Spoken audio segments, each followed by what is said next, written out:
Good evening, ladies and gentlemen, and thanks for tuning into another episode of the Dumpster Diaries Podcast. As always, I'm your host, Justin Allen, and today I'm here with my good buddies, Nick Hill and PJ Dullard. They are comedians from Tyler, Texas. They operate out of Rose City Comedy Club frequently, and these guys are some of the funniest people I ever meet, and I'm so glad we finally got them into the new studio here in Shreveport, Louisiana, man. Dude, how you guys been? Good. Yeah, it's good to hear. Thanks for having me back. First time, looks nice. Yeah. Thanks, man. I appreciate it. It's the podcast game is hard now because everyone has one or they have thought about having one, right? Oh yeah. And the thing is, 9 out of 10 people you talk to, it's just like a shitty microphone in a kitchen. Right, It's going to be echoing. Right. Like all this stuff that I put into this studio, we still like get some echo. It's not like professional quality stuff by any means. No. It's better than the living room. That's what I was worried about today, but Okay, that was a shock to me. I've moved my podcast studio into my garage. Okay, so awesome. Because Nick walked in and he was like, because he'd never been to my house out here before, and he was just like, "Are we recording in this living room? Because I got vaulted ceilings and it just echoes like a bat." And there's no seating. Like an ISIS beheading. There was that little, like the backdrop there, which I do think would make a head pop. Yeah. So that would be good. Man. That's good decapitation. Yeah, I do photography in the living room, and then I do my podcast studio is one of my bedrooms here, obviously. And now it's crazy because I am single, I am in the dating game. So occasionally I invite a lady over. Okay. All right. Just get some. Hey, I have turned from my hoe ways, man. I have turned from my hoe ways. I understand what it implies. Simply courting at this point, but I do have to explain to them beforehand. I'm like, look, when you walk in my house, there's going to be a lot of cameras, a lot of lights, backdrops, and I just have to reassure them I don't do porn. It's a sting operation.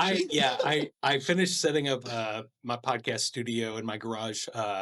Addictive Nonsense will be dropping next week. Come check that out. On YouTube, give me the link, man. We'll throw it on. Yeah, because we're going to have about 3 weeks before this even comes out. So. Sweet. Okay, so it'll be out in like sooner than this, I think. No, once I did like set it all up, I was like, okay, got the lights here, there. I was like, I could shoot it in here. Like I was like, there's a couch here. I could cast someone on that. Like it's like, okay, I'm not that guy. But I'm like, it's here. It's here now. Right. And now it's like in the garage, which makes it look extra porny. Right. I think. Yeah. I don't know. Before I had it in my living room amongst family photographs and stuff. Right. And now it's just like, it's like seedy. It's like there's a garage door. You're like, let's fuck. And then like my house is like, it kind of looks creepy because there's like no family photos. He's got a couch in his garage. You don't even have one in your living room. I got to explain this story. No furniture in my living room right now because when I moved here, it was about a 2.5 hour drive. And a friend of mine that was helping me move, we were talking about U-Hauls and their prices and sizes, and he was like, fuck it, man, 16-footer, that's going to work. No. So I don't have a couch now, but I do have a running joke with the ladies, right? Yeah. I tell them this, because all I have is like a very uncomfortable kitchen table. That's all wood. And then I have my bed. I was about to say, it's like, bed though. You're like, I got all wood in the bed, baby. It's all we need. Yeah. So I tell them, I'm like, that's a running joke. I give them the ultimatum. Like, you can either sit in this uncomfortable couch or uncomfortable. You can do it on the table or the bed. Like, is that what it is? No, I don't know what you're implying. Or you want to watch out on the floor like we were at grandma's house. You want to watch some TV? We got laid out. It's like a bear skin rug and just nothing else, and maybe like an Amish like electric heater, and it's like hello. I don't know if you caught it. I do have an electric heater in there in the living room. It's like fake fire and everything. Halfway there. You just need to kill a bear now. All right. But women like bears generally more than men. Yeah. So it's fair. That seems to be the going thing that I've seen on the internet lately. I mean, a bear's gonna eat you, but it'll leave your naughty bits alone. So it's a choice. I support it. It's like a 6-month-old meme. You fucking old dudes. No. This came out. This we recorded recorded this back. Oh, in the right. time. Yeah. So, Nick's an infant, and so he will. I just turned 40, and Nick's like, he's like, "Fuck, you're old." And I'm like, "Yeah, man, yeah, that's what you're going for. I don't think you'll make it, but definitely not. That's fine." You're like, start already. I've seen your life choices, and I was like, "Yeah, all right, 34, maybe." I think, yeah, you'll make it past Jesus age. Hey, yeah, that's all you can really hope for. Yeah, this is what I tell people. Like when they're like, "Oh, like you're new to town and stuff." I'm like, "Well, all my friends are comedians," and they're like, "Oh, I bet they're really funny." I'm like, "They're all psychopaths." Like every one of them. Sad people. Yeah, poor therapy, so we go on stage. I actually have a story about how I write. For this. Okay. So I've only been taking, they already know, they've heard it a million times, but I've only been taking stand-up comedy serious since the beginning of the year. Right. Quit drinking, whole 9 yards, lost a bunch of weight. Woo! There we go. And so I started out with a deck of one-liners, right? I wrote like 150 one-liners. And what it was is those were the punchlines for all my jokes. Okay. And then I would take and I write like an essay, like a true story about myself. Yeah. No jokes. So it just sounds sad. Honestly. And then once I got it written, then I'm starting to plug in the one-liners I know that already work. So smart. So in a way, it's working it backwards. I don't want to give away a trade craft because I got a whole 16 followers. Titus. Christopher Titus. Chris Titus. Yeah. He, I think that was, early days of stand up and open mic. They're like, well, actually, Christopher Titus said do it this way. I was like that guy that was on that show for that one time where I'm sure he's great. Also got divorced. Love that about you, Chris. And it was just like write a story. Don't try to be funny. Yeah. And then just go through it and then add your punchlines and like punch it up that way. Yeah. Kind of thing. It's cool. I mean, I like it. It's cool. But I'll tell you what, man, not drinking on stage, that makes a hell of a difference. Because I was doing stuff because I thought it was funny. Yeah. Nobody else did. You're like, you see, drunk people are annoying. They shouldn't be given microphones or control of the FBI. Yeah. So I mean, it happens. He's like suing them for what, like $250 million? We're gonna need to edit that out. Actually, this podcast and specifically named in the suit, PJ Dullard about cash. I'm lost on that. Yeah. No. So there's this thing called the news. Adults read it, and if you want to call me old, I'm gonna call you It's like reels on Instagram. Like, I bet your dick works whenever you want. Getting erections everywhere. Hard right now. Yeah. No, I hadn't taken a pill yet, so gotta work up to it. So I was like, "Oh, you ready for this, baby? Wait about 45 minutes." I can kind of tell the medication you told me earlier. Yeah. I don't know if you want to say it. He doesn't. Oh, I don't. No. Don't talk about how it affects him at all. No. I just like to live in the moment.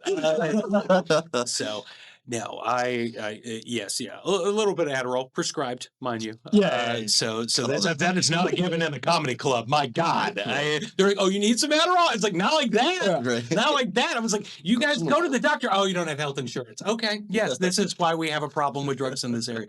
Oh, did you?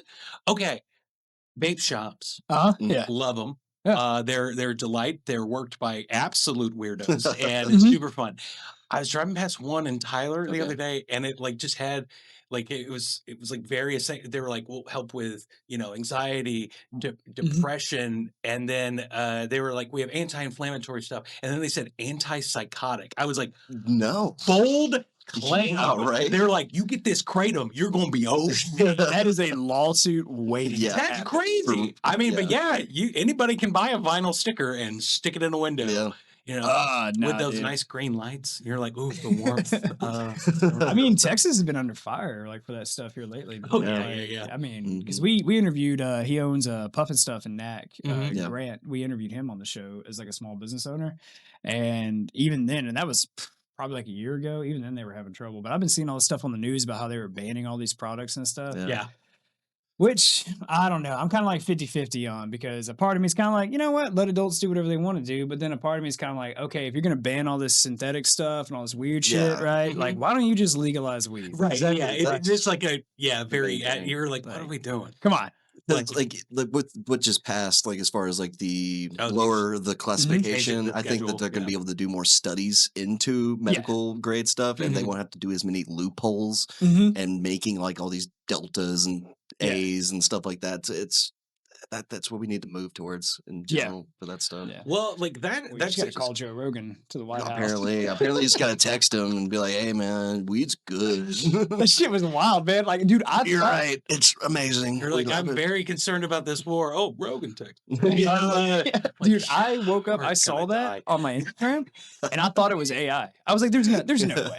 There's no way. And then I started looking, and then I do actually watch the news. Yeah. And I turn it on like ABC World News Tonight or some crap. I think that's what it was. Might have been, I don't know. And they were just smoking Delta 8, and they're like, what the fuck? Yeah, dude.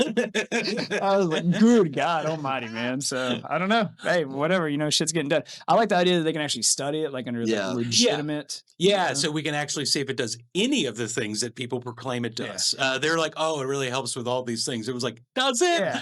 Or are you just high right now? You're like, I feel pretty good. They were specifically talking about ibogaine, and like that is an extremely potent psychedelic. Yes. That's not like some walk in the park shit. Is it ibogaine? Ibogaine? It was like, ibogaine. Yeah. That's how I say it. Yeah. Oh, no. It was during a press conference. He was going through that. He was like, did I say it right? I'd like some. It's like, all right, what are you doing? I like how he was joking around, like, give me some. It's like, Jesus. I'm on 12 right now. Yeah, I have a friend, a comic staying with me right now who is really into like that whole realm of psychedelics and stuff, has researched them like in schools and does all kinds of stuff like that. And he was explaining it to me. He's like, yeah, it's something that will last for like 3 days at a time. It's like extremely like strong psychedelic, but at the end of the day, it does kind of help with a couple things. And I'm like, that doesn't sound very helpful at all. No, like, it's going to scare you out of PTSD. Like, this is your new thing you're worried about. Like, it's just, I don't get it. Yeah, people that like pitch drugs to me, like anytime we were talking about this earlier, like I'm like, you're terrible at like the sell here. Like I was talking to a guy one time, I'll tell you who after, and they were distributing shrooms after a comedy show. And they were selling that. I was like, oh, I've never done that. And he was like, oh, it's great, it's awesome, it'll change your life and stuff like that. First time you do it though, you're gonna throw up. And I was like, I don't. It's already coming off cow shit is my general understanding. And then you're like, you don't rinse it? Like, I'm not down. Yeah. And then I was talking to another guy. He's like 21, 22 years old. He's a comic down in Austin. He's actually out of Shreveport and transplanted there. Huh. And I was just talking to him. I was like, yeah, I've not tried that stuff. He was like, oh, it's great. It's great. It's just like, yeah, if you were looking at like this like swirly pattern on my shirt right now, it would be moving. And that kind of thing. He's like, it's awesome. He's like, you're not going to throw up most likely. It's just like, just make sure you're in like a good headspace and like, don't have any demons. It's like, what the fuck are you talking about? It doesn't have demons. I'm filled with trauma. I'm a pinata of sadness. Like, what the fuck does that mean? I mean, like, it was like, oh, you're 21. I was like, the worst thing that happened to you, you're like, yeah, my grandma's in hospice. It's like, all right. Yeah. It's like, bitch, everything's happened to me and it's awful. And it's called being alive. Especially not even that, just the job that you have, dude. Like, you know what I mean? Like, I could, never do that sober, but like, it is important to do sober. Yeah, dude. That's what I brought up too. I was like, not to get into his job, but I was like, there's gonna be some faces popping up. Oh yeah, no. Yeah, I worked in child welfare for like kind of frontline stuff for about 12 years, and I've been in more of a house cat role for the past several. And I'm not, and like it's just like you're not haunted by anything. I was like, no, just a couple autopsies. Like what the fuck are they doing? Like I was. Yeah, and also I was like, "You're from Shreveport. How have I assume you've witnessed murders?" Oh yeah, we're dropping bodies left out here every day. There is a shooting out here, almost every single day, man. And here's what's crazy. So I got pulled over the other night, right? Not a big deal, minor traffic violation, whatever. Didn't even get a ticket. Cop was super cool. And he started talking to me. He was ex-military. I was ex-military and stuff. So we started kind of like bonding over that. And it was like a murder. And so anyway, he starts talking to me and basically kind of pitches like, hey, man, like we're recruiting to work here, like for the police department. And he kind of pitched it. And I was like, you know what? I'll think about it because I can roll over my military time. It's a good retirement, all this other stuff, all the benefits and everything. Hit people. And the next day that shooting happened and I was like, fuck That shit, I forgot about that. I am not dealing with that. I know. Dangerous. It's like I'm happy to criticize like public agencies. I've certainly enjoyed that a great bit. So yeah, anytime I hear like a cop complain, I'm like, oh, they don't like you. I was like, there's no appreciation day for my ilk. Okay, so like it's like you get free coffee at Dairy Queen. Shut the fuck up. No one knows me. Yeah. No, and then the second they find out, they're usually like, boogaboo. They don't like it. They don't like it. I don't have color. No. Yeah. Don't back me. Oh, when I hear teachers fucking whine, it's like, oh, I'm sorry, I had to send you a $5 gift card to Starbucks on Teacher Appreciation Week. Like I'm like, shut up. Like I don't know. But hey, you know what? One thing I did find out about teachers though. Teachers in Texas, I think, are the highest paid in the country on average, like public education teachers. Yeah, they're up there, man. I bet you that is, on average. And I bet you like larger areas are definitely pulling that because everyone in my family is a teacher. Yeah. And they are not doing well. I didn't say it was a lot of money. They were the highest paid. It's you're the highest paid broke ass. You're like, I got a 20. You're doing. You're like, oh man. Yeah. For sure, man. Dude, so all right. So tell me about your new podcast, man, because I always love it when people are doing new stuff and like promoting everything. Dude, so what's it about? Go over the name again. Addicted Nonsense Comedy is going to be our little production company. We're going to start producing some comedy specials and partnering with Rose City Comedy. Doing a lot of that stuff. And I'm working quite a bit with my co-founder friend. He's kind of more the founder, if you ask me. Michael Morgan, very popular comic. He's popping off on all the Instas right now and all that good stuff. Jason McAdam, Jason Renaboo, and Jared Jordan, all of us are kind of working together. And so got a sketch group. We're doing that. And we also wanted to kind of bring some of that energy along into the podcast space. So dude, that's more my wheelhouse. So I'm all day mostly bringing them over to my house. And I think I'm going to cut them out. No, I do. Yeah, you're like Tony Montana and Scarface or whatever. Cocaine. Yeah. So anything for my guest, it's fine. Where is it? And no, I am excited to get going with that. But we've got some plans kind of going forward. So tune into that. Check it out. I don't want to tell you what I'm trying to do next out here. I feel like I'm stealing your thunder a little bit, man. No. Stay away. We're fine. We were talking about it earlier. We're separated by 2 hours in entirely different states. So right? I don't hate on anybody. It's like do your fucking thing. Man. It's awesome. So Moses Wartooth and I, we started CCN Media LLC, which stands for, because our mascot is a raccoon, so it stands for Cooncast Network. Oh. And then we had to call it CCN Media. Go.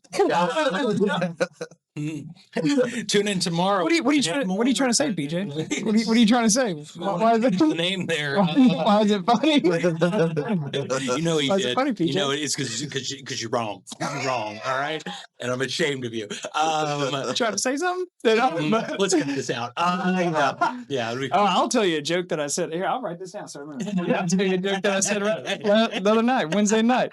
I don't want to forget this. I can't even spell heckle right now. All right. Heckle is included in going on. Yeah, right. All right. So you're like, no one yell at me during that. The joke doesn't work now. So, but yeah, man. So we did the CCN Media, like a legitimate media company, bank account, the whole 9 yards. We don't keep a single dime from anything, and we got merch on Amazon now. I felt like I was like legit. Yeah. So if you want a T-shirt, a hoodie, or anything, and 100% of all that money goes back into the show and any projects that are owned by CCN Media. Nice. So we do the podcast, obviously, and then I do photography for comedy shows.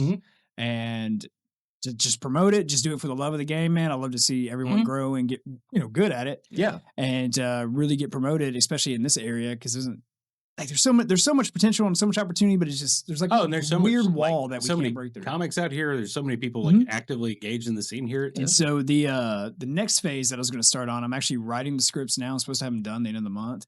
Is a sketch comedy group. Nice. Underneath the Media LLC, so they'll own it or whatever, so I can't be sued personally. Yeah. But I'm going to call it Sketch Audacity. Nice. And that is a play on words and stuff. I have an A in mine, so I feel like you're stealing it. But if you wanted to collaborate, absolutely, man. Yeah, and great. Here's the crazy part, dude. I don't believe in coincidences either. So I get out here and I'm like, okay, I got a videographer guy back in Texas, but he charges like $1,500 a day. But he does pro level shit. Yeah, like legit stuff. I can't do that. Now his work is good. Yeah. Now, however, I move out here, man. I do the whole 1950s knock and talks, get to know the neighbors and stuff, right? Next door neighbor is a videographer. Has a company that does it. Yep. That's wild. And he actually, I won't say the name of it because I don't know if he's cool with having stuff out there. But he works for, I can't remember the name of the show off the top of my head. I'm not even going to say it, but it doesn't matter. Whatever. Anyway, so it's one of those like hunting shows like on nature. Okay. Like, they go like, shoot shit or whatever. Yeah. But he's got all the lights, all the cameras. He's got the wire mics, all the stuff and everything, doing all the editing. And it is like a fifth of the price, man.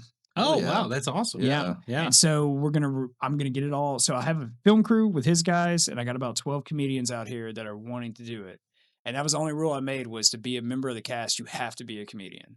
I don't care if you just done one open mic or if you have 45-minute specials. It's a low barrier to entry, right? And so, because I didn't want like all these just whores coming in trying to get like their name out there. I mean, so we're gonna comics I know. Integrate it, put a huge focus on it being in Shreveport. And it's some of the stuff's pretty funny, man. Cool. And I'm giving a lot of opportunity for people to ad lib. Because while I can write stuff that is funny, I can't go up against 12 comedians who have 12 different lives and different styles and different past and all that stuff. So if they got something that's better, by all means, man. But so that in the moment stuff, like, sometimes it's just like it happens and that's the best stuff you can get, Just keep that camera rolling, man. Exactly. Yeah. I was just telling him on the way up here that sketch, I think, is gonna top comp stand up at least. I think there's a huge wave that's coming out for it, man, and it's just starting. It's the next thing. It really is, man. And when you get your stuff off the ground and get going, because I'm trying to film this summer. Okay.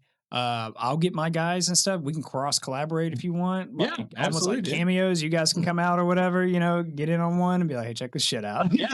So. No, I mean, I think it's cool that I don't know. I think one of the things we just mentioned, like off mic earlier, was like, a lot of people are starting stuff and it's like, okay, they're talking in their phone in their kitchen. And I mean, which is great. Like start, like that's super cool. Like Instagram Reels kind of thing. Yeah. Which is where it's at, like, I mean, people are big production. That'll get you booked places. And I've made them. I hate them. Yeah. No, I'm like, if you're going to do film, do it. Yeah. Like, and no one's really doing it anymore. I mean, I think there's, like College Humor used to really do the sketch stuff, like hard. I feel like I don't see as much from Dropout now. They've really shifted more into like improv and like live events, which I fucking love. The stuff they make. Go check that out. I don't subscribe, but I see reels. Samurai Guy, please book me. Like I don't know. I think you're like the third comedian to bring that up. Like, Dropout. I'm looking for an agent. I'm looking for anybody. Oh no, I'm not. I barely do this. Like you're also mentioning too, like kind of enjoying getting into the production side, and I feel like that's where I'm drifting to. So I get that. What I did with it, man, is it's crazy because I've been thinking about it for so long, and this is okay. Let me back up. The one thing that has me worried is I've been thinking about doing this for years. Okay, I've been thinking about doing this before I even started this podcast almost 3 years ago. Okay, but now like certain people not crapping on Shane Gillis by any means, so don't kill me. Anti-Gillis podcast. But he did some sketch stuff, and that got kind of popular, and then it rolled into Tires, right? Like on Netflix. Yeah. And the only thing that I know is going to happen, and it's because it's already fucking started, is everyone's going to be like, "Oh man, you mean like Tires?" Yeah. Right. Yeah. And I was looking at some of the timestamps because I'm writing like legitimate scripts, right? And dude, some of these are like 3 years old. Yeah. Like long before. And I'm just keeping those so I can be like, hey, look at this, man. You know what I mean? So, but dude, I'm all for it, man. So if you guys ever want to collaborate or whatever, man. Yeah. And I got into it, like preparing for it. I actually started applying for acting roles. It's kind of a running joke inside this podcast. So I get on. It turns out to be a background actor, all you need is a fucking pulse. Yeah. Right. You you can literally be on the run from the police. As long as you show up, you're fine. And so I applied for some acting roles, got them. I actually ended up on like that 1923 TV show. Oh yeah, yeah. I'm in season 2, like the prequel to Yellowstone. I'm like at a train station, just standing there, like looking around and shit.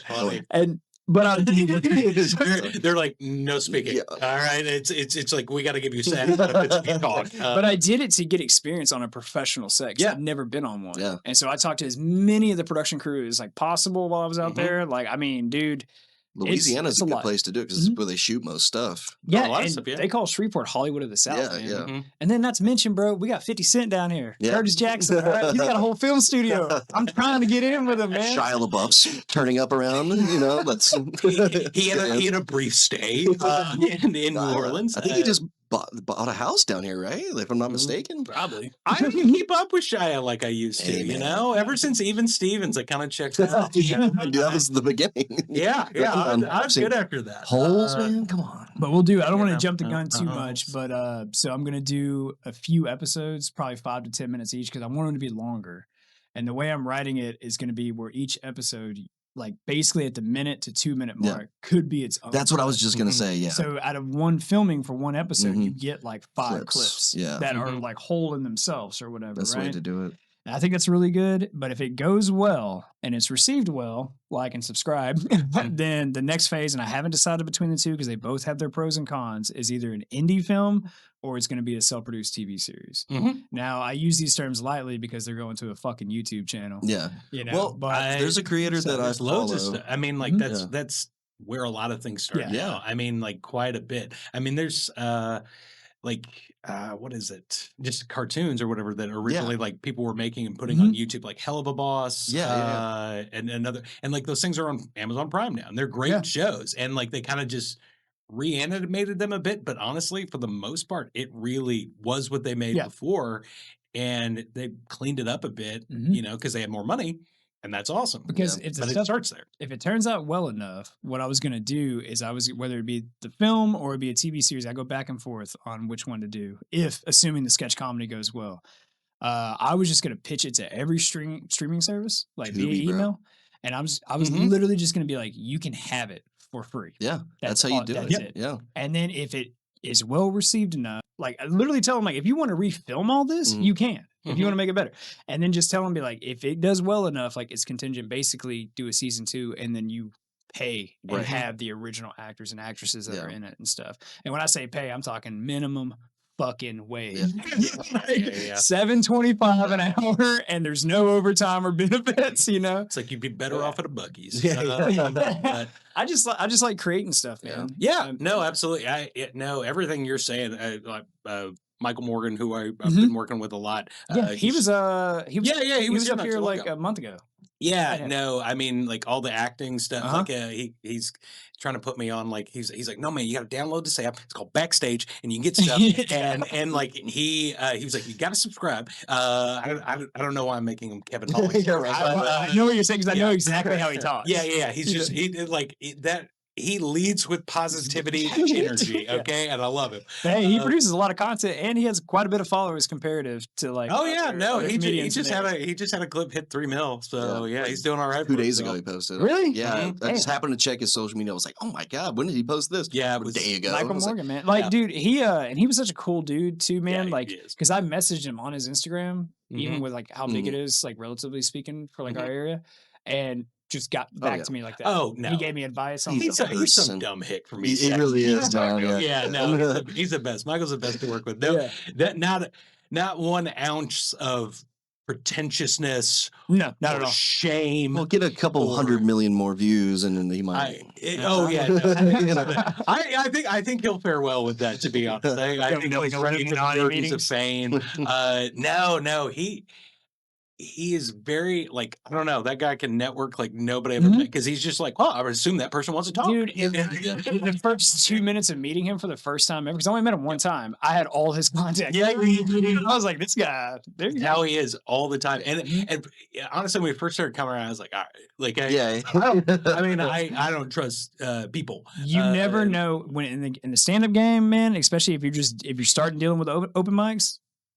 you don't know what you're walking into, man. Like it could be a homeless person off the streets, or it could be someone who's been refining this craft for 10 years. You know what I mean? Complete psychopath. Yeah. Yeah.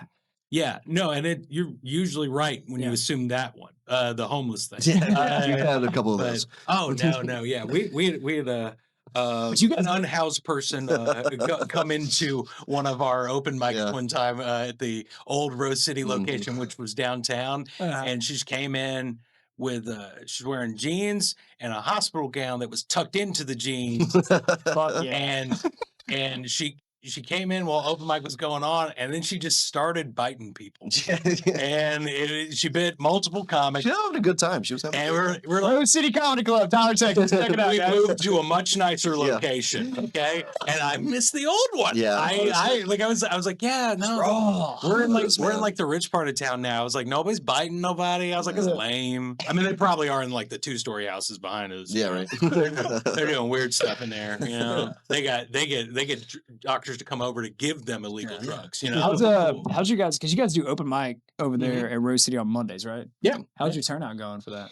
You know, it's been a little slow lately, but you know, really, it's always well, as far as like, there's usually about 25, 30 comics at every single one, which are the worst audience members. They don't give a shit what you're doing, and they're just waiting for their 3 to 5 minutes. I like to wait for jokes to bomb and then laugh. That's my favorite, and I learned that from one of the other comics there, Tyler Elliott. And that's how you know you're doing bad, is when people are laughing. Sadly, no, because there's a beat. You're like, and you're like, and then I stepped on my dog, you know, and that's your punchline, and then it's just quiet for just a beat, and then you hear Tyler Elliott, and you're like.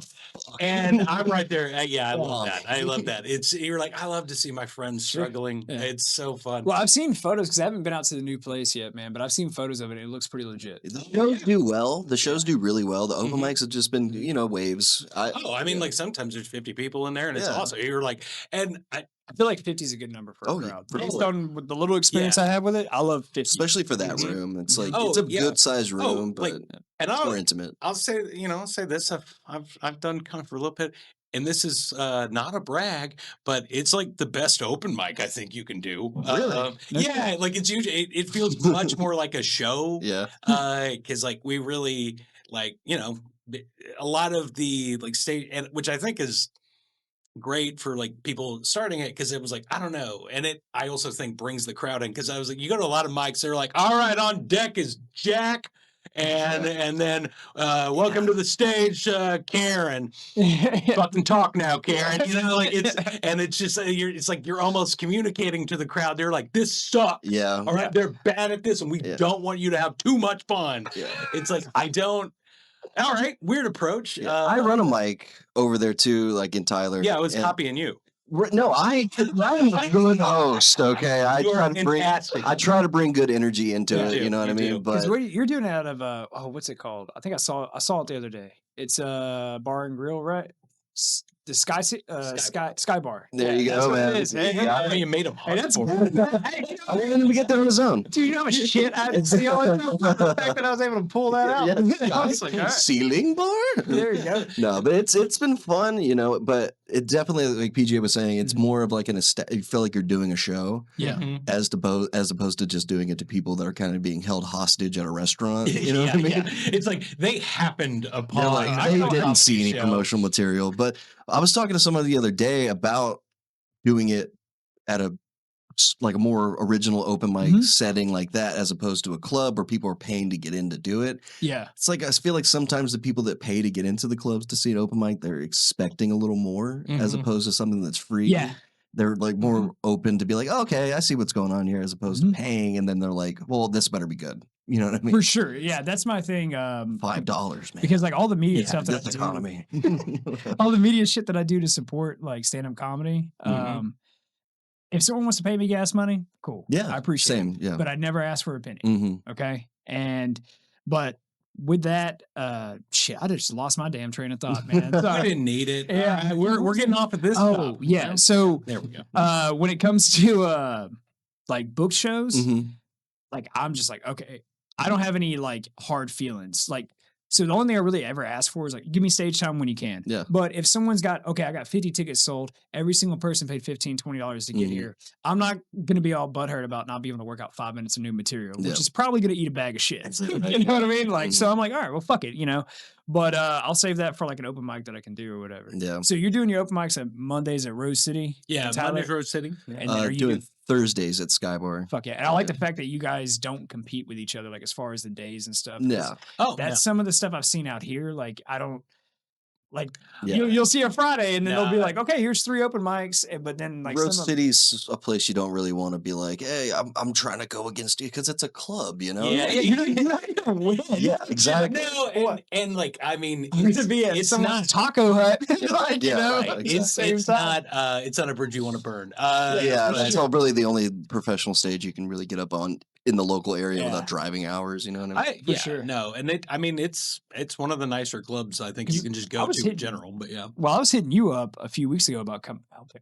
About coming out there, and I still want to, but it's just I get busy and it's a 2-hour drive from where I'm at. Oh yeah. So it's kind of like, damn. All right. No, I feel bad. Yeah, because Garrett. And I made several Streetport guys will Garrett Nelson, Garrett will come out. A bunch of folks, and they'll come out. It's always it's great because like it's like, oh, these are because we have a fair amount of like regulars and stuff like that, and we've all heard each other's jokes. Yeah, it's good to hear some people. So it's like, you're like, I remember liking this. Yeah. That's what I like about Tiki is because they have they'll do an open mic with Don't Take This Serious with Chris Luker running it. They'll do an open mic there every Friday, 7:45 p.m., which is what we're about to go do. But and then about every like 4 to 6 weeks they do like a showcase as well, which is cool. Right. And that's awesome. And then he'll get people, so like a lot of like new really green people will sign up and kind of burn to them, but like typically towards the end he'll anchor some of the home comedians that can do 45 minutes, but they're going to go up there, they're going to do 10, 15. And so what I tell everyone, I'm like, yeah, it sounds like an open mic, especially people who aren't in the comedy game. I'm like, just hear me out. You're guaranteed to get a show out of this. Right, yeah. Oh, you're going to get something out of this. And not to mention Chris here, man, he does it for free. Yeah. Yeah. Which is great. I still haven't figured out how the fuck he makes money and pays you guys. We're getting paid? Shit. We're making gas money. No, he usually pays a little better than that. Not to get into the nitty gritty tax stuff. But I did $0. You know, when I start, like when you start comedy, you're kind of like, when do you know you're a real comic? You know, like it's like, when can you say I'm a comedian? Yeah. And I'm like, did you do one? Are you still doing it? Yeah. You're a comic. You're like, didn't mean you're a good one. Didn't mean you have a lot of experience. Oh, yeah. But it took me a year before I put it in my bio. I'm like, I'm still no I just did that. Yeah. But for me, I think my new metric has moved to this because tax season just hit us and I had to claim my comedy. Wow. Like, what? Yeah. You're a bitch. According to fucking Uncle Samuel. Fucked up my return. It ruined it. I owe the government so much money. No. $87.23. No. Like I asked the club owner over at Rose City, Christopher Blakeman, and I was like, "Are you guys gonna send me like a form or something like that?" He's like, "Well, if you made over $600," and I was like, I might be fine. And then boom, got that. I was like, 912 months. You don't say. I do a lot of work for the love of the game. Yeah. I would frame that because what is it, like a 1099 or 1098 or something? Yeah. I would actually frame that. Well, in TurboTax, it was like, what is this for? And I felt weird saying comedian, so I was like performer. Or like adult entertainment. Technically, that's fair. I still have my first dollar. Before I forget, I gotta tell you this story, man. So dude. So the Shreveport Comedy Club guys, they put on a show Wednesday. It was the first one that they've done like this, but they called it Hecklemania. So the whole point of this, and I'd never seen anything like this. Already. The whole point of this was to encourage the audience to heckle, aka berate the comedians while they do their sets. Okay, man. So, dude, PJ would Oh my god, bro. What would I do? You would assault somebody verbally. I lost my shit. I lost because all right. So the thing is, I yelled at one guy one time. Sure. It's quick. Anyway. I don't handle hecklers very well because I'm not like that quick off the top of my head. And then also I'm still kind of hold back because even when I do like crowd work, I don't want to hurt someone's feelings. Like I want them to leave having a good time, right? Well. And you can only do so much. so I was like, fuck. But what if they're fat and ugly? Yeah. I mean, somebody needs to tell them. Yeah. So we get so they do it at the Seventh Tap Brewery here in Shreveport, and it's on a Wednesday night, and it's kind of an early show. And I'm like, you know what? Just gonna get some practice in, get used to people heckling, right? Yeah. And little did I know, all the comedians decided to have a meeting that didn't include me about how I was gonna go last, and they were all gonna just ram it in me as hard as humanly possible. Yeah, dude. And so I get up there and I'm taking photographs, like doing photography, and they're like calling up names, like Mark Pugh, the guy who runs it and everything. He's calling up names, and I'm like, okay, all right. I was like, well, I know that guy's really good. I'm usually going way before him. All right, maybe you just, the names got mixed up. Yeah. And then I start realizing, I'm like, well, I guess I'm not going on. Whatever, not a big deal. I'm headlining. And I realized the last at the end, he was still talking, and I was like, oh, he's about to call my fucking name. Yeah. So at this point, the crowd that was there had already been drinking, and they all had warmed up and gotten used to heckling and heckling. And they called me out. Call me. We'll get there. Oh, you dick. A lot of that. Faggot was the one that came up on him. So I get up there and I just do my one-liners. I'm like, you know what? Like, fuck it. Here we go. And it just starts, bro. And I'm like, God. And I'm kind of ignoring it. Then I'm bantering back and forth. And they're all like teaming up and stuff. And they're not stopping. Like, there's no breaks. So I'm trying to speak over them. And then eventually, the regular civilians start getting in on it. There's one couple I feel horrible for because they were an elderly couple. I think they just wanted to go to the brewery for it. Yeah. And so I lost my shit. Not like in a bad way, but like I went ham in my It's what sucks about like a show like that is because like you know what you're getting into. So if you do actually get upset, you're like, what's wrong with this fucking guy? Bro, I went like Bill Burr, Philly Rant style shit. Like I was just like, fuck you guys. I come out here, I do this to support y'all. Oh my, very quick. Yeah, sure. Yeah, we'll the fucking. So I do the videography and stuff like none that. of this. Oh, is that what it was? I told you. Yeah. I told you. I swear to fucking God. do it. Okay. I do the videography at Rose City and like I do the photography there and that kind of stuff. So I really enjoy doing it. I'm kind of figuring it out as I go. I've got good audio set up in there. I'm loving it and that kind of thing. And so I've gotten familiar with all this kind of stuff in the past like years. Yeah. It's a learning curve. Yeah, for sure.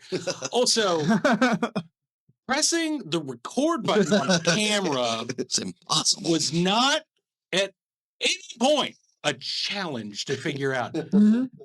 Every other fucking comic, I swear to God, it's just like, I've got 3 different people. I was like, make sure the light's on. He said, he made a video. I made a video. No, he just called me to ask me. I made a video specifically it's 42 seconds long. I had several cuts that were longer, and then I was like, okay, no, they can't handle that much. I was like, let's keep it under 60. And so I recorded a video of the camera on the mount in the position it's in. And I was like, all you gotta do, man, is it's like you turn it on. Here's the on-off switch, which is a new technology. And they're like totally analog binary. One or zero. God. Everybody just used a touch screen. So they're like Star Trek technology, whatever. I was like, this is old school, man. They're gonna really start Galactica, motherfucker. And I don't know. So it's like turn it on and press the fucking button. And he just called me. He was like, I cannot find the on switch. Are you? Oh no! Wait. Anyway, so I'm good now. It's fine. It's fine. So anyway, Hecklemania. So it's fine. I'll wrap that up real quick. Yeah. So we don't leave them like if people are watching this like leave that in. But yeah, I'll make sure hot is good material. yeah, man. So we did that, and then I just let it loose. I just start berating the crowd. Oh yeah. And I'm like, you know what? Fuck you guys. I go off, man, because I just moved to Shreveport. So I'm like, fuck you guys. You guys fucking suck. I'm out here trying to support my friends and live my dream. You want to do fun of me? I was like, you hit my fucking dream. You're in a bar. Is that when they drop the F-bomb on you? Dude, I said, I was like, your fucking city sucks. It's trash. I was like, the only thing you have is an old fucking rapper that can't even donate $500,000 in charity without catching shit from the fucked up city council. You fucking elected. You start getting into demographics. I was like, your GDP blows. All right. I told him, I was like, I hope you fucking hit one of your shitty potholes on the way home and wrap it around a fucking tree. You fucking piece of shit. And then I was like, sports team having motherfucking city. I was like, you know what you fucking are the best at? Homicides. Try off. And then, dude, when I got done, when I was done with the rant, then I go back and I do a couple more one-liners like nothing fucking happened. And then I get off and then everyone actually clapped. It's probably one of the best fucking applause I ever got. Yeah. And one of my buddies, he was like, you need to do that more often. You're in the pocket. Yeah. I was like, yeah, but you know how awkward it is to go to an open mic and be like, all right, motherfucker. All of you. Yeah, it has worked for many of my favorite comics. Yeah. So. But it was, dude, it was like some Bill Burr moment, man. Yeah. I was like, damn it. And you know the shitty part is, I didn't have any recording of that. I was like, if I would have had a recording of that, that would have been good, man. Yeah, no, you always got to throw that camera up, and it's like, yeah. My camera's busted right now, man. Oh yeah, the video, it's skipping a lot and it's throwing up green screen and stuff. So I think I dropped the shit, honestly. Yeah. But it was also like some Temu bullshit. So. You there you go. Camera. I did. See, shitty camera. I can tell you what the cheapest decent camera to buy. If you want that. I'll message you about it. Like, we'll see what's up, man. So get me some. Yeah. No, there's a bunch of like good options and stuff because people are getting really into this stuff. So, yeah. So you guys are fucking stoked about this show. When's the last time you came out to Tiki? This is my first time in doing a show outside of Texas. So bro, you're sick. Yeah. This is your first time doing a show outside of Texas? Yeah, man. Mm-hmm. Damn. Yeah. I've only been doing it like 2 years. 2 years, April 3rd. So, you know, I've been doing a lot of stuff local and I just went to Mineral Wells the other day, which was like the furthest drive I've had. I don't even know where the fuck Mineral Wells is. You're doing the Mineral Wells circuit? I sure did, dude. Damn. That connects to Decatur, I think. No, it was just a bunch of people that didn't want to drive 45 minutes to the nearest bar that they had in this rural town. So there was an open bar there. Everyone was just getting drunk, didn't care about the show at all. But we had a dude fly in from Wisconsin. I felt horrible. What? Yes. We're getting Wisconsin. Yeah, man. Shit, things are blowing off in Mineral Wells.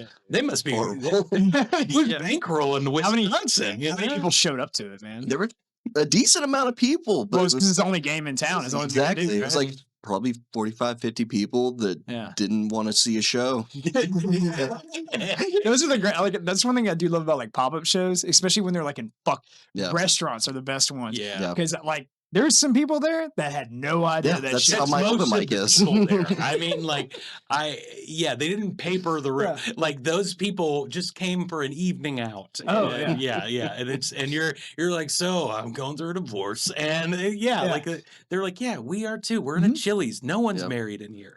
So whenever I host the show at the restaurant, I'm always like, and give everybody a round of applause that are sitting at the tables eating because they had no idea what they were getting into.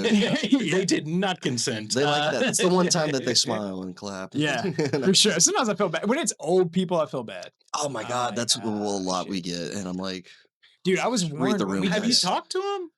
Oh, the older people or the old people love shit. Yeah, I talk to them, and sometimes they're cool. Sometimes they just want to eat their nachos. When it's a grandma, that's when I'm like a nanny kind of thing. That's where I'm like, ooh, I don't want to say sweetest. Yeah, grannies love PJ. Oh, bro, yeah. Do you know how many times I say the word cocksucker in my set? Like So in my experience in working with folks that are older, like they are jonesing for someone to not talk to them like they're an invalid. Yeah. And so if you just talk it, and so like, I mean, I've got a masturbation joke here or there.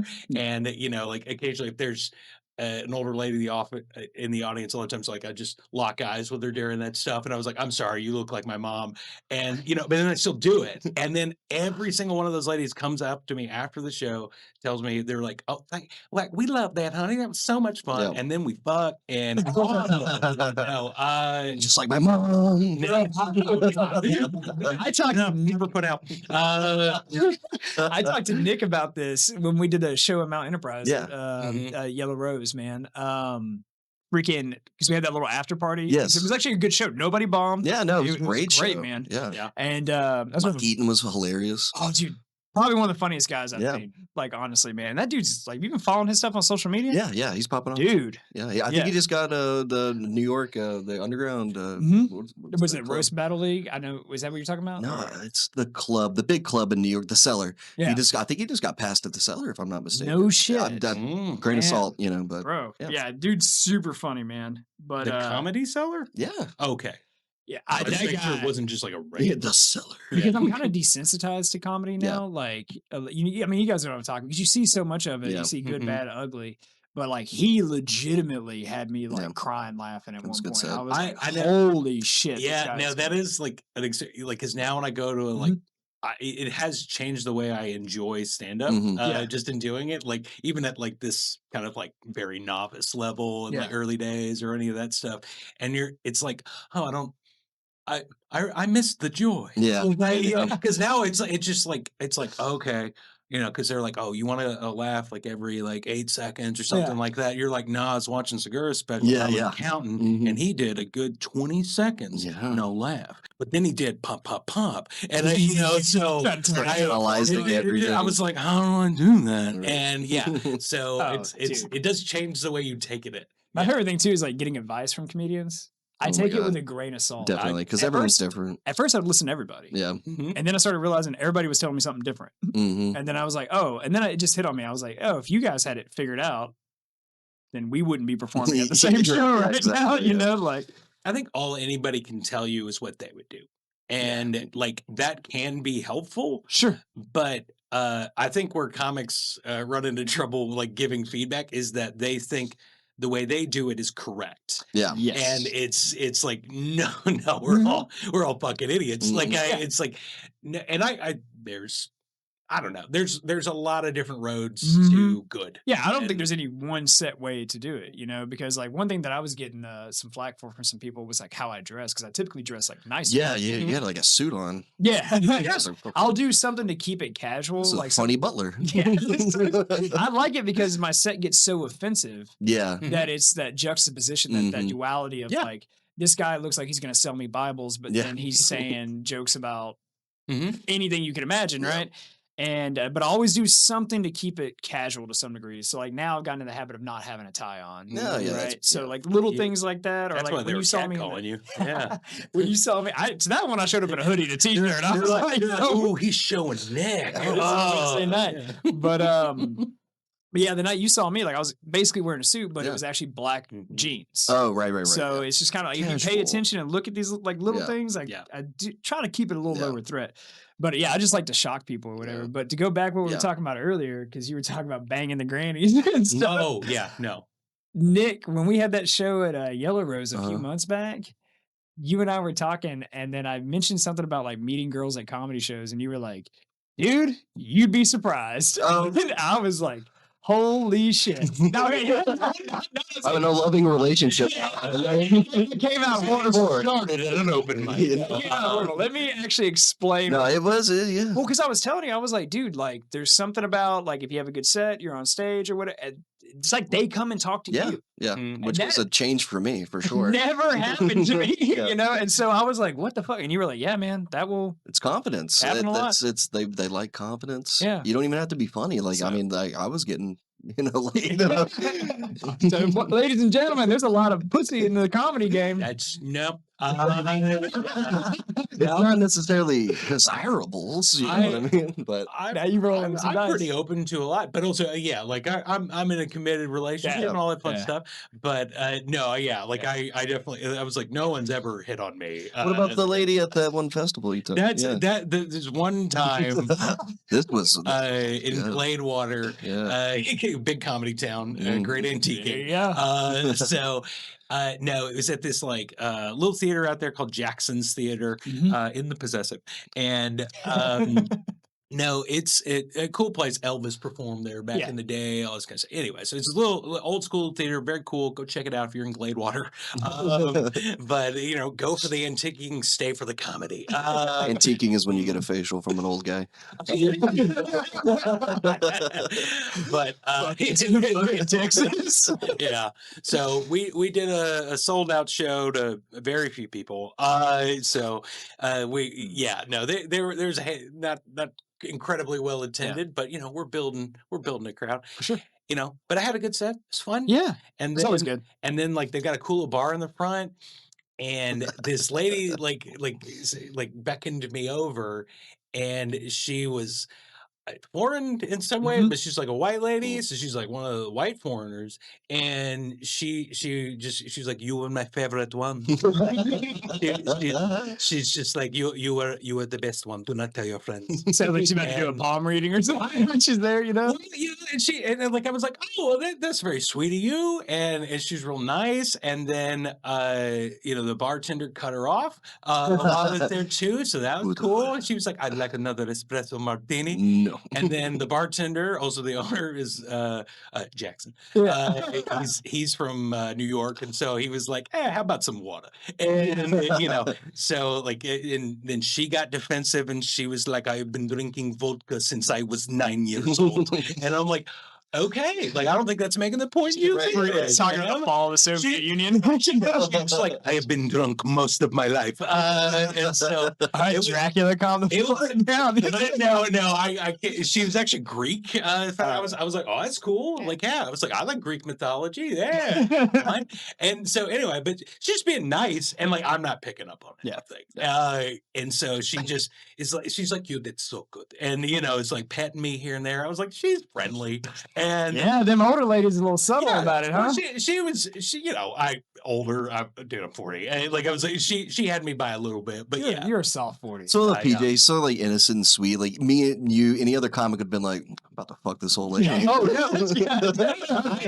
I'm trying to fuck you. I was like, oh, I was like, this is really sweet. Like I was just being really sweet. And I was like, oh, that's nice. And I think it's a real pick me up. Like I bombed the other week, and it was good to have a good set. And then this lady's just really taking the time to say, like, I enjoyed it. I was like, that's really nice. And I was like, well, I gotta go home. And so I go to leave, and then she grabs my hand, and it's just like, there is an opportunity here if you want it. And I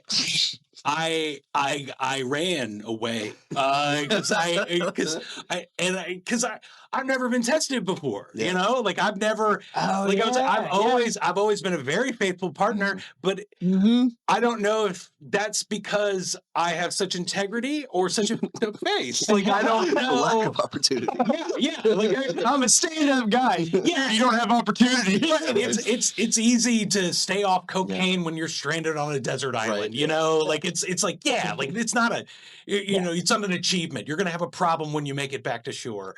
But I don't know, she did that, and then and I called a bunch of people. I was like, Dad, I did it. I know, and he was pretty disappointed. He was like, yeah, pound that out, Pat. He's from Chicago.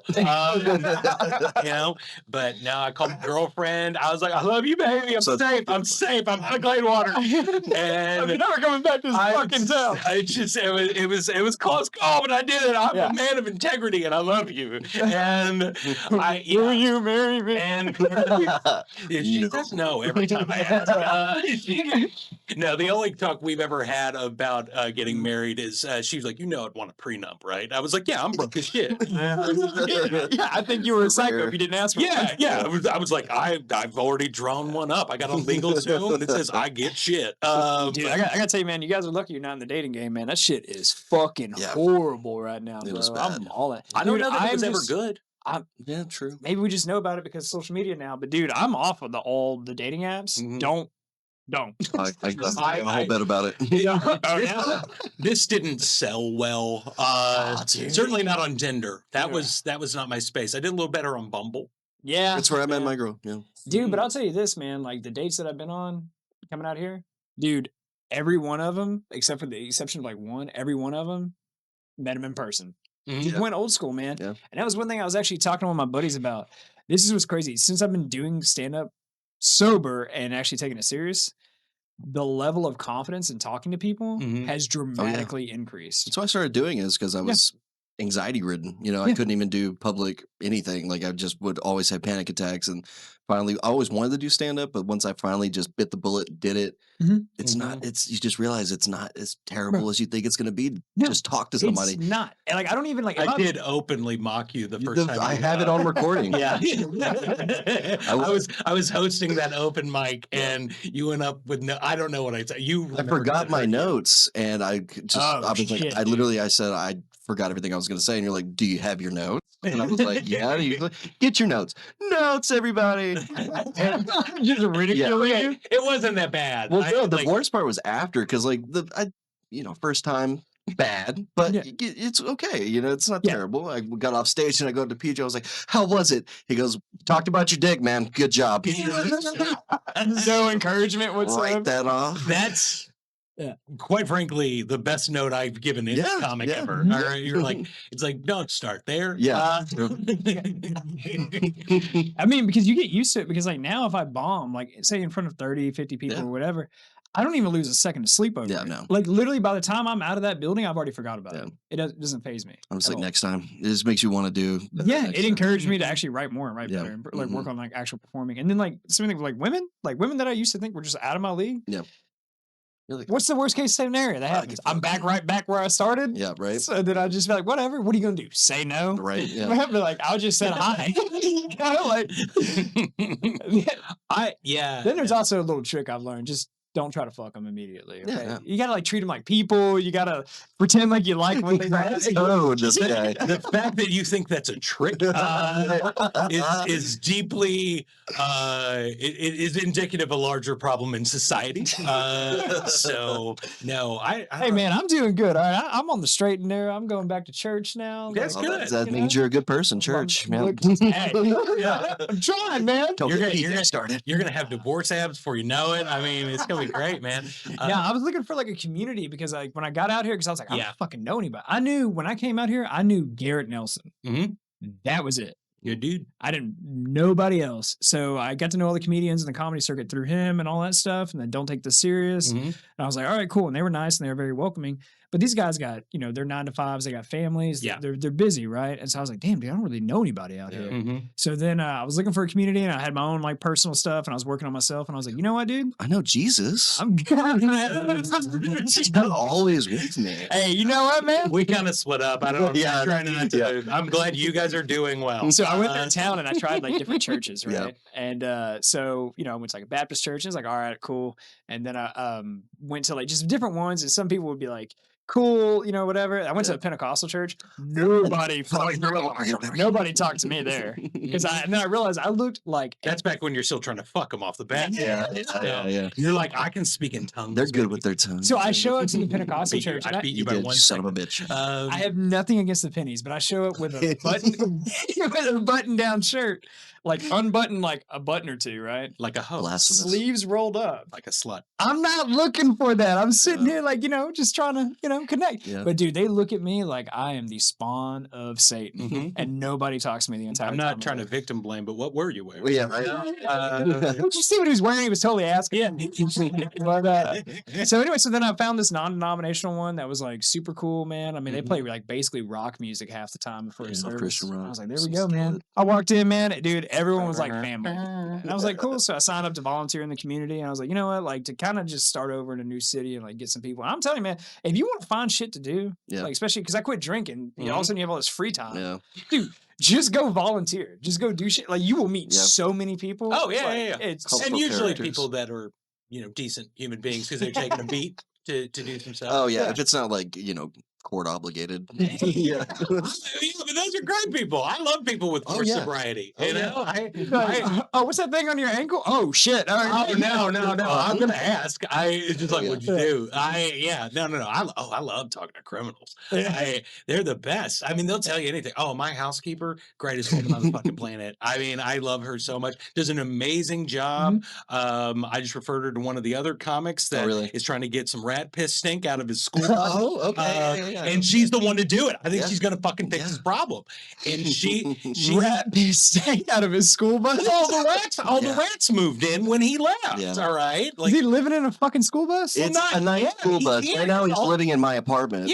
Yeah, now because of all the rats that live there. All right. He's working on the evictions. But Oliver Twist will be on the show tonight. I wasn't. I was gonna let him do the bit. You know, no. I didn't want. I only wanted to slightly publicly shame him. No. But yeah, so I sent her that way. But no. She's like lived some life. Like she's got tats on all the places. Like all of it's like Post Malone's been in my house. What's your angle here, PJ? Well, no, she's awesome. I see what you're trying to do.